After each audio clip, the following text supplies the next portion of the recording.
আলহামদুলিল্লাহি রব্বিল আলামিন ওয়াসসালাতু ওয়াসসালামু আলা রাসূলিহিল কারীম আম্মা বাদ। আমাদের মানব জীবনে এমন অনেক মুহূর্ত আসে যখন আমরা নিজেদেরকে অসহায় ও দিশাহীন মনে করি, যখন আমাদের সামনে সব পথ বন্ধ মনে হয়। একজন মুমিন জানে তার জন্য সবসময় একটি পথ খোলা থাকে, আর তা হলো দোয়া।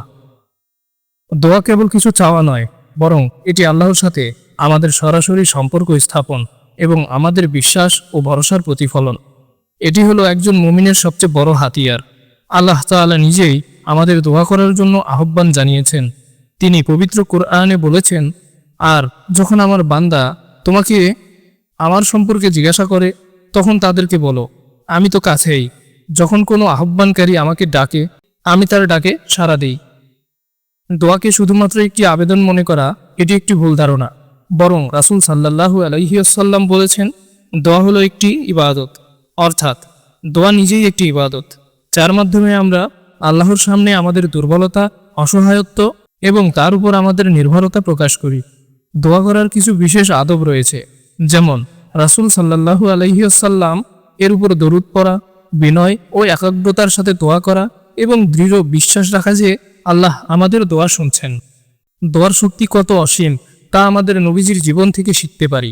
তার একটি উজ্জ্বল উদাহরণ হলো হযরত ইউনুস আলাইহি আসসালামের ঘটনা। তিনি সমুদ্রের নিচে মাছের পেটের অন্ধকারে কোনো উপায় ছিল না, কিন্তু তিনি আল্লাহর কাছে দোয়া করেছিলেন। তিনি বলেছিলেন, আপনি ছাড়া কোনো ইলাহ নেই, আপনি পবিত্র।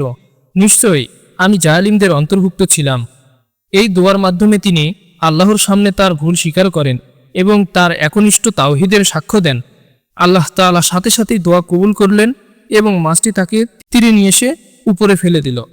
এই ঘটনা প্রমাণ করে দোয়া এমন এক শক্তি যা চরম বিপদ থেকে রক্ষা করতে পারে। আরেকটি বড় উদাহরণ হলো হযরত জাকারিয়া আলাইহিস সালামের। তিনি বৃদ্ধ হয়েছিলেন এবং তার স্ত্রীও ছিলেন বৃদ্ধা।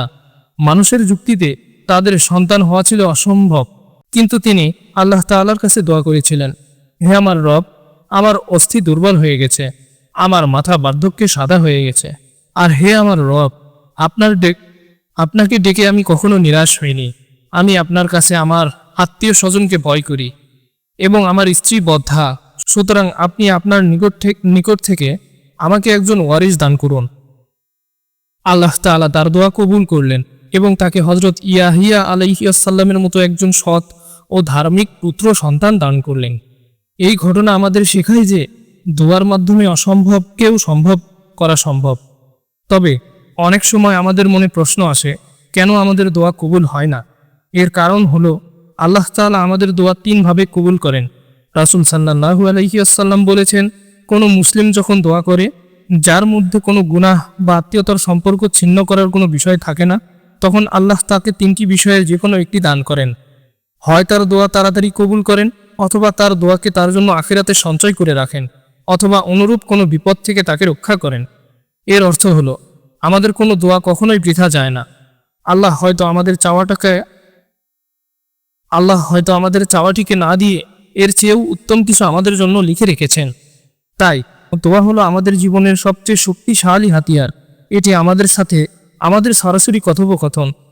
এটি আল্লাহর সাথে আমাদের সরাসরি কথোপকথন, আমাদের ইবাদত এবং আমাদের আশা ও ভরসার কেন্দ্র। আসুন আমরা কোনো অবস্থায় দোয়া করা থেকে বিরত না থাকি, কারণ আল্লাহ আমাদের খুব কাছেই আছেন এবং আমাদের প্রতিটি ডাকে তিনি সাড়া দেন।